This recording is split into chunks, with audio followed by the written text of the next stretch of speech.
Hi, I'm Lindsay with FinalDriveParts.com, and I'm part of the sales and tech support team. And today we're going to talk about common questions that people call and ask. One of them is how many pistons come in a drive. Now Heath, how many pistons are in a drive? Now in the rotator group assembly, which is right here, there's 9 pistons that actually move up and down in this assembly. So most common conception that people have is that you can replace one of these pistons at a time. But you can't really replace them all at one time.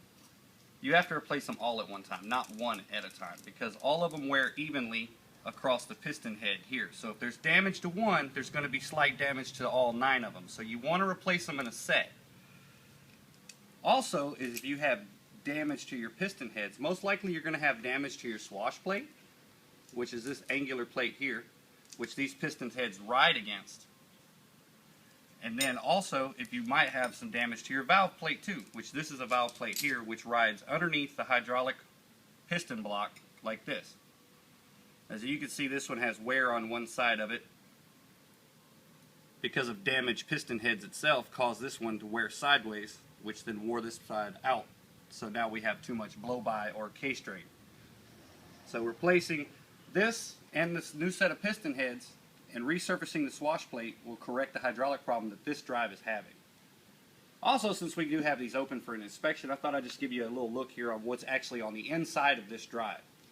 Right here you have your 3, what we call the lower planetary gears, which fit onto the pegs on the inside of your valve body. If you pop the cover plate on your drive and remove your upper gear carrier plate, these 3 gears will be below them. This is your upper gear carrier plate, which is the one that creates pretty much the motion in the drive. This is your upper shaft here, which slides in between these 3 gears, if I can get it to go in there. There we go. And then engages your lower shaft here, which is in the hydraulic portion of your drive, and then causes this whole assembly, as you can see, to turn. Which then the sun gear engages the 3 lower gears, and that's how you get all your torque and rotation out of your drive. There's some various other parts here. Here's the valve body with all your, as you can see here, your main hydraulic lines would hook into these ports here. This would be the back side of your drive that you see. You would, looking at it, would be like this. So that's your valve body. Then we have some various other parts here, shims and snap rings for your main bearings. And again, all these parts here are inside of here. So when you remove the cover plate, you're going to see all these pieces. You'll be able to recognize them once you remove the cover plate.